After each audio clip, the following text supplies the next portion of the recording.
त्याच्या आयुष्याचं मोल कळालं, त्याला त्याच्या भविष्याचं महत्व उमगलं. ही सगळ्यात मोठी वस्तुस्थिती आहे. तुमचा हा शैक्षणिक कालखंड आहे. हा शैक्षणिक कालखंड जेवढे जमतील तेवढे कष्ट करा, जितके जमतील अक्षरशः गाढवासारखे कष्ट करा, म्हणजे तुम्हाला उरलेलं आयुष्य राजासारखं जगता येईल. पण हा काळ जर तुम्ही राजासारखं जगत राहिला तर आयुष्यभर तुम्हाला गाढवासारखे कष्ट करावे लागतील. ही पहिली गोष्ट लक्षात ठेवा. तुम्हाला गाढव व्हायचं आहे का राजा व्हायचं आहे हे दुसरं कुणी नाही, तुम्ही ठरवत असता. तुम्हाला काय व्हायचं आहे हे पहिलं ठरवणं ही महत्वाची गोष्ट आहे. वर्तमानपत्रामध्ये एक जाहिरात आली होती, अत्यंत निखळ, अत्यंत निरागस, अत्यंत निर्मळ, ज्याच्या चेहऱ्यावर जराही वाईट भावनांचा स्पर्श नाही, अशा एखाद्या निरागस चेहऱ्याचा फोटो काढून स्पर्धेला पाठवा. त्या फोटोग्राफरला प्रश्न पडला, हल्ली असे निखळ निर्मळ निरागस चेहरे दिसतात तरी कुठं, सगळे वकवकलेले अंगावर येतात की काय असं वाटणार आहे. अशा काळामध्ये एखाद्या निखळ निर्मळ चेहऱ्याचा फोटो आणावा तरी कुठून, काढावा कुणाचा. बराच वेळ विचार केला. त्याच्या लक्षात आलं, नुकतंच जन्माला आलेलं एखादं नवजात बाळ असेल, निराखळ असतं, निरागस असतं, निर्मळ असतं, त्याच्या चेहऱ्यावर वाईट भावनांचा स्पर्शही नसतो. नुकत्याच जन्मलेल्या एखाद्या बाळाचा फोटो काढून आपण स्पर्धेला पाठवूया. त्यांनी त्या लहान बाळाचा, निरागस बाळाचा फोटो काढला, स्पर्धेला पाठवला. त्याच्या फोटोला 50,000 रुपयाचं पहिलं बक्षीस मिळालं. या घटनेनंतर 25 वर्ष उलटली. 25 वर्षानंतर वृत्तपत्रामध्ये पुन्हा एक स्पर्धेची जाहिरात आली. त्यात लिहिलं होतं, अत्यंत क्रूर, अत्यंत हिंस्त्र, ज्याच्या चेहऱ्यावर फक्त वाईट आणि वाईटच भावना आहेत, अशा एखाद्या क्रूर चेहऱ्याचा फोटो काढून स्पर्धेला पाठवा. त्या फोटोग्राफरला परत प्रश्न पडला, हल्ली कुणी भेटला तर लगेच स्मित करतो, कस काय बरं काय विचारतो, जणू आपली किती काळजी त्याला. पण पाठ वळाली की पाठीमागून शिव्या द्यायला सुरुवात करतो. हे सगळं जग मुखवट्या झालंय. अशा मुखवट्याच्या जगामध्ये क्रूर आणि हिंस्त्र चेहरा ओळखायचा तरी कसा, तो सापडायचा तरी कसा. बराच वेळ विचार केला आणि त्याच्या लक्षात असं आलं की एखाद्या तुरुंगामध्ये एखादा कैदी असेल, ज्यांनी अनेक खून केले, दरोडे घातलेत, जो अत्यंत क्रूर आहे, हिंस्त्र आहे, अशा कैद्याचा फोटो काढून स्पर्धेला पाठवूया. तो तुरुंगात गेला, एक कैदी त्याला भेटला, अत्यंत क्रूर आणि हिंस्त्र, त्याचा फोटो त्यांनी काढला आणि स्पर्धेला पाठवून दिला. त्याच्या त्या फोटोला पुन्हा पहिल्या क्रमांकाचं बक्षीस मिळालं. बक्षीस होतं 1,00,000 रुपये. ते पहिल्या क्रमांकाचं बक्षीस मिळाल्यावर त्याला वाटलं की या बक्षिसावर आपल्या एकट्याचा अधिकार नाही, याच्यामध्ये त्या कैद्याचाही वाटा आहे, कारण त्याच्या चेहऱ्याचा फोटो आपण काढलाय. या बक्षिसातली अर्धी रक्कम आपण त्या कैद्याला नेऊन दिली पाहिजे. त्यांनी त्या 1,00,000तले 50,000 सोबत घेतले आणि तो तुरुंगात गेला. त्या क्रूर कैद्या पुढे उभा राहिला, म्हणला, तुझ्या चेहऱ्याचा फोटो काढून मला मिळालेलं हे बक्षीस, त्यावर माझा एकट्याचा अधिकार नाही, तुझाही अधिकार आहे. मी तुझ्यासाठी बक्षिसातले 50,000 रुपये घेऊन आलोय, ते घे. त्या कैद्याने एकदा त्या पैशाकडं, एकदा त्या फोटोग्राफरकडे बघितलं आणि तो कैदी त्याला म्हणाला, 25 वर्षापूर्वी ज्या बाळाचा अत्यंत निखळ निर्मळ निरागस म्हणून तो फोटो काढलास, त्या बाळाला त्याच वेळी हे पैसे मिळाले असते तर त्याच निरागस बाळाचा आज क्रूर आणि हिंस्त्र म्हणून फोटो काढायची वेळ तुझ्यावर आली नसती. वेळ फार महत्वाची असते. योग्य वेळेत योग्य ते मिळालं तर योग्य ते आयुष्य घडवता येतं. ही सगळ्यात मोठी वस्तुस्थिती. आपण भाग्यवान आहात. आपल्या योग्य वेळी जिजाऊ शैक्षणिक आणि सामाजिक संस्था आपल्या पाठीशी उभा राहायला आलेली आहे. ही अत्यंत महत्वाची वेळ, ही अत्यंत योग्य वेळ आहे. हीच वेळ असते ज्या काळात उर्मी भरता येतात. ही वेळ असते या काळात ऊर्जा देता येते, प्रेरणा देता येते. हाच काळ असतो की आमच्या उद्याच्या पिढीला घडवता येतं. ही सगळ्यात महत्वाची गोष्ट आहे. निलेजी सांबरे आज आदिवासी वाड्या वस्त्यातून गोरगरिबाची लेकरं घडवण्याचं विलक्षण महान कार्य करतायत. खरं तर ही उद्याची पिढी घडणं म्हणजे उद्याचं राष्ट्र घडणं. नोकरी मागणारी नव्हे तर नोकरी देणारे व्हा, हा विचार घेऊन आमचा कोकणातला माणूस फक्त मुंबईला चाकरमानी म्हणून का राहावा, तो एखाद्या जिल्ह्याला जिल्हाधिकारी म्हणून जावा, या स्वप्नाच्या पूर्ततेसाठी झटणारी संस्था म्हणून जिजाऊ संस्थेचा उल्लेख आम्हाला करावा लागेल. ही गोष्ट महत्वाची असते, वेळ महत्वाची आहे. सचिन तेंडुलकरला इयत्ता 4थी मध्ये काढायला आपण उत्तम फलंदाजी करू शकतो. त्यांनी स्वतःच्या अंगभूत गुणांचा विकास केला, फलंदाजीच करत राहिला, जागतिक कीर्तीचा फलंदाज बनला. 12वीला सचिन तेंडुलकर इंग्रजीत नापास आहे, पण आज 12वीच्या इंग्रजीच्या पुस्तकात सचिन तेंडुलकर वर धडा आहे. यशाचा धडा गिरवायला एवढा धडा पुरेसा आहे. काय आहे तुमच्यात? काय करू शकता तुम्ही, स्वतःची ओळख करून घेणं ही सगळ्यात आणि सगळ्यात महत्वाची. या जगात असं काही अशक्य नाही. नेपोलियन असं सांगतो की अशक्य हा शब्द फक्त मूर्खांच्या शब्दकोशात असतो. तुम्हाला जर वाटत असेल एखादी गोष्ट मला जमणार नाही, समजून जा नेपोलियनच्या भाषेत तुम्ही नाही. सगळ्या क्षमता तुमच्या हात आहेत, सगळं सामर्थ्य तुमच्या हात आहे. मग अडचण काय आहे? तुम्ही कोण आहात काही फरक पडत नाही. तुम्ही काय होणार आहात ते फार आणि फार महत्वाचं आहे. ठरवायला हवं काय करायचंय, काय करायचंय, काय बनायचंय. सगळी काही बनवू शकता तुम्ही, काहीही बनवू शकता. फक्त तुम्हाला निश्चय करता आला पाहिजे. निश्चयाचा दृढ निश्चय झाला की मग झपाटलेपण येतं. झपाटलेपण उरी आलं की मग समर्पण देता येतं. आणि एकदा समर्पण दिलं की मग यश जिंकता येतं. ही सगळ्यात आणि सगळ्यात महत्वाची गोष्ट आहे. सगळ्यात एक गुराख्याचं पोरग जंगलातल्या एका झाडावर ज्या फांदीवर बसलं होतं तीच फांदी कुऱ्हाडीनं तोडत होतं. त्याच वाट्याने एक प्रधान निघाला होता राज्याचा. त्यांनी त्या गुराख्याच्या पोराकडे बघितलं आणि त्यालाच हसू फुटलं. ज्या फांदीवर बसलाय तीच फांदी तोडतोय, म्हणजे ह्याला बुद्धी किती असेल.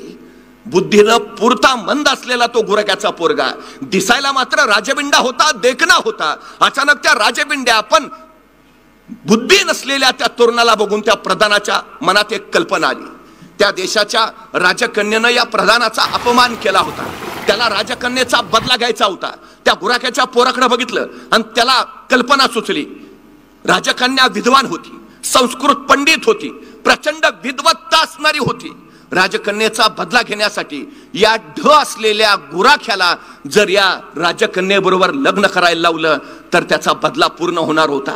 त्यांनी त्या राजबिंड्या असणाऱ्या गुराख्याच्या पोराला खाली उतरवलं. त्याला सांगितलं काय करायचं ते. त्याला एका देखण्या राजबिंड्या राजपुत्राचं रूप दिलं. तू विद्वान आहे, पंडित आहे असं अगदी भासव असं सांगितलं. आणि एका विद्वान पंडिताचं रूप देऊन प्रधान त्या गुराख्याच्या पोराला राजवाड्यात घेऊन आला. राजाला त्यांनी पटवून दिलं, विद्वान आहे, पंडित आहे, राजपुत्र आहे. राजकन्याला वाटलं ज्ञानापेक्षा दुसरं काहीच मोठं नसतं. हा जर विद्वान असेल, पंडित असेल तर लग्न करायला काही हरकत नाही.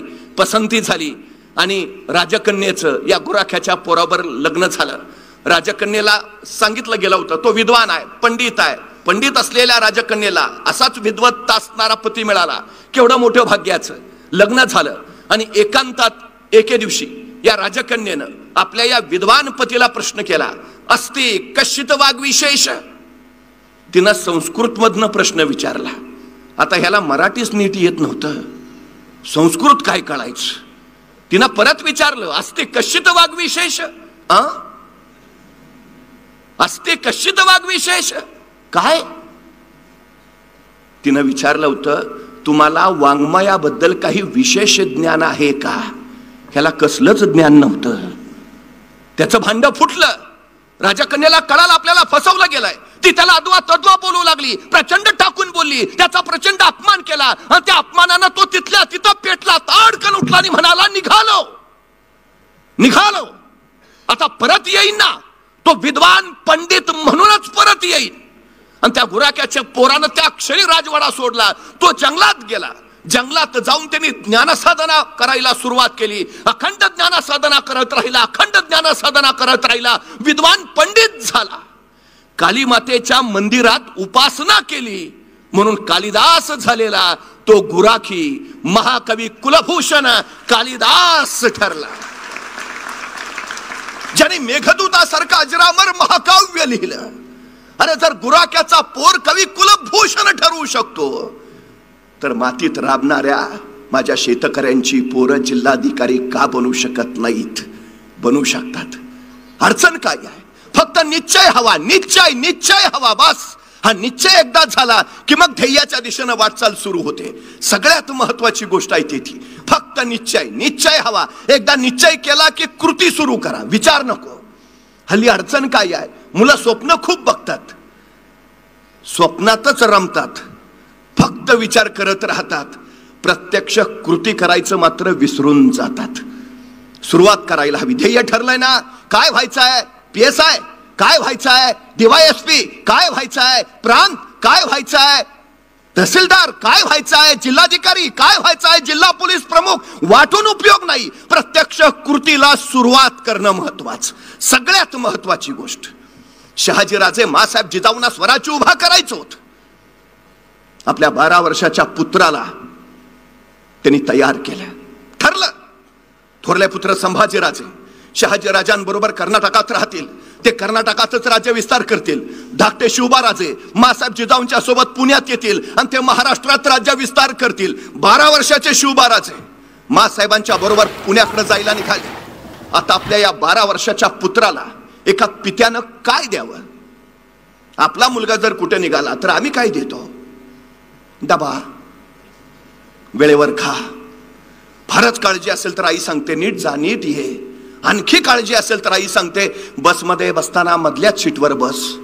बाळ म्हणतं का? नाही, पुढनं कुणी ठोकलं तरी तू सुरक्षित, मागनं कुणी धडकलं तरी तू सुरक्षित. बाळा तू जगला पाहिजे. पण 12 वर्षाच्या शिवबाराजांना शहाजीराजांनी काय दिलं? स्वप्न दिलं, ध्येय दिलं, महत्वाकांक्षा दिली. स्वतः संस्कृत मधून लिहिलेली मुद्रा आपल्या पुत्राच्या हाती सोपवली. काय होता मुद्रेत? प्रतिपच्च चंद्रलेखेव मुद्रा वर्धिष्णु विश्ववंदिता शाह सुनो शुभजातस्य मुद्रा भद्राय राजते. एक पिता आपल्या 12 वर्षाच्या पुत्राला सांगतो, प्रतिपदेच्या चंद्राच्या कलेप्रमाणे तुमचं राज्य वाढत वाढत जाईल आणि एक दिवस ते विश्वाला वंदनीय होईल. शिवबाराजे अजून बेंगलोरातच आहेत, पुण्यात यायचे आहेत, स्वराज्याला सुरुवात व्हायची आहे. आणि त्याच्या आधीच पिता शहाजीराजे सांगतात आम्हास खात्री आहे तुम्ही राज्य उभा करालच. शहाजीराजाने असं नाही विचारलं जमेल का, नाही कराल का, तुमच्याच्यानी होईल का? सवालच नाही, जमणारच. आपल्या पोरांच्या चुका काढण्यापेक्षा त्यांचं कौतुक करायची संधी शोधा, म्हणजे पोरं इतिहास घडवतील. सगळं आहे त्याच्यात, सगळं आहे. अडचण काय आहे? पण आम्हीच आमच्या पोरांना गाढवाशिवाय बोलावत नाही. आपलाच आहे. तुम्हाला माहिती आहे महाराष्ट्रातल्या सगळ्या घाट रस्त्यांचा शोध गाढवाने लावलाय. गाढवाकडे एक अलौकिक गुण आहे. पूर्वी महाराजांचे मावळे गाढवाच्या गळ्यात घंटा बांधायचे आणि त्याला डोंगरात सोडून द्यायचे आणि त्या आवाजाच्या पाठोपाठ चालत राहायचे. खाली उतरल्यावर लक्षात यायचं गाढवानं अत्यंत जवळचा मार्ग शोधलाय. गाढवाकडे अलौकिक गुण आहे जवळचा मार्ग शोधायचा. आम्ही आमच्या मुलांना गाढव म्हणतो, याचा अर्थ गाढवासारखा एखादा अलौकिक गुण त्याच्यात सुद्धा असेल का नाही? त्याचा शोध घ्या, त्याचा विकास करा. सगळ्यात महत्वाची गोष्ट आहे ती. सगळं आहे आमच्यात, सगळं, अडचणच नाही. शहाजीराजांनी ते सांगितलं राज्य उभा राहणारच आहे. छोटं मंत्रिमंडळ दिलं जातानाच, उद्या तुम्हाला तुमचं स्वतःचं मंत्रिमंडळ उभा करायचं आहे. कोण खात्री आहे, कोण विश्वास? आणखी काय दिलं? भगवा ध्वज दिला. उद्याच्या उभा राहणाऱ्या तुमच्या स्वराज्याचा हा भगवा दौलत ध्वज असू द्या. अहो कोण खात्री? राज्य उभा राहणारच आहे, ध्वज लागणार आहे, हा घेऊन जा. केवढी खात्री आहे? पण त्याच वेळी जबाबदारीची जाणीव सुद्धा दिली. शहाजीराजाने आपल्या पुत्राला सांगितलं पण ध्यानी घ्या शिवबाराजे, हा भगवा पेलणं कुणालाही शक्य होत नाही. मनगटात रग आणि छातीत धग असावी लागते त्यासाठी. कारण हा भगवा साधा नाही, हा भगवा प्रभू श्री रामचंद्रांचा आहे, हा भगवा भगवान श्रीकृष्णांचा आहे, हा भगवा रामकृष्ण हरी म्हणत वारीला जाणाऱ्या वारकऱ्यांचा आहे, हा भगवा हर हर महादेव म्हणत रणांगणावर उतरणाऱ्या धारकऱ्यांचा आहे. भगवा शौर्याचा, भगवा पराक्रमाचा, भगवा त्यागाचा, भगवा समर्पणाचा. राजे हा भगवा भगवा फडकत राहू द्या. अहो यशाचं सूत्र दिलं. ध्येय गाठायचंय ना, शौर्य गाजवावं लागेल. ध्येय गाठायचंय ना, पराक्रम दाखवावा लागेल. ध्येय गाठायचंय ना, त्याग करावा लागेल. ध्येय गाठायचंय ना, समर्पण द्यावं लागेल. ध्येय पेरलं, मग कृती चालू झाली. पण होतं काय हो महाराजांकडं? सैन्य, संपत्ती, साधनं काही नाही. शून्यातनं विश्व उभा करणारे राजे, असं महाराजांचं आम्ही जे वर्णन करतो ना, ते एवढ्यासाठी. म्हणजे महाराज हाताशी काही नसताना राज्य उभा करतात आणि आमच्याकडे मात्र सगळं रेडीमेड तयार असताना आमच्या हातून काय होत नाही. नाहीतर एखाद्याला ढाल द्यावी, तलवार द्यावी, एवढंच काय त्याला घोड्यावर नेऊन बसवावा, त्याच्या पुढे जाऊन त्याला रणांगणात नेऊन सोडावा आणि मग म्हणावं लेका आता तरी लढ. थोडी पट्ट्या निवांतच. अरे लढ की, तुमचा लढू कसा? एक हातात ढाल आहे, दुसऱ्या हातात तलवार आहे, दोन्ही हात एंगेज आहेत, लढणार कसा? अरे मग निदान पळून तरी जा. पळू तरी कसा? घोड्यावर बसलोय दिसत नाही का? चो बाजूनी अडचण आहे आमची. मुंगी बघितली? मुंगी मुंगी मुंगी मुंगी केवढीशी, तिचं डोकं केवढंस, डोक्यातला मेंदू केवढासा, तरी पण त्या मुंगीला बरोबर कळतं कुठल्या गावातल्या कितव्या आळीतल्या कितव्या घरातल्या कितव्या खोलीतल्या कितव्या कपाटावरच्या कितव्या फळीवर किती नंबरचा साखरेचा डबा आहे. सांगावं लागत नाही, रस्ता दाखवावं लागत नाही, कणभर असते मुंगी, मनभर साखर फस्त करते. एवढीशी मुंगी ध्येय गाठवत असेल, आम्हाला अडचण काय आहे? गाठताच येतं. तुम्हाला माहितीये, मुंग्यांना डोळे नसतात, मुंग्या दृष्टीहीन असतात, मुंग्या आंधळ्या असतात, पण तरी मुंग्यांची रांग चुकलेली मला फक्त दाखवा. अजिबात नाही, अजिबात नाही. ध्येय ठरलंय ना, त्या ध्येयाकडे सातत्यानं जात राहणं हेच ध्येय गाठायचं सगळ्यात मोठं यशसूत्र आहे, सगळ्यात महत्वाचं. इकडं तिकडं व्यवधान जातच नाही तिचं, अजिबातच नाही. एक आणि एक तुम्हाला ध्येय गाठायचं ना, सगळ्यात महत्वाची गोष्ट आहे, पहिले प्रतीचे दोर कापून टाका. ठरलंय ना काय करायचंय ते, बाकी काही डोक्यात आणू नका. तेवढं एक आणि एकच ध्येय. शिवरायांचं कसं होतं, स्वराज्य हाच ध्यास आणि स्वराज्य हाच श्वास, बस संपला विषय. आमचं ध्येय तसं झालं पाहिजे, काय मिळवायचंय काय करायचंय तेवढंच, बाकी काही नाही. मुंगी सारखं अखंडपणे त्या ध्येयाच्या दिशेनं जात राहायचं, माघार नाही, फिरायचंच नाही माघारी, अजिबात नाही, अजिबात.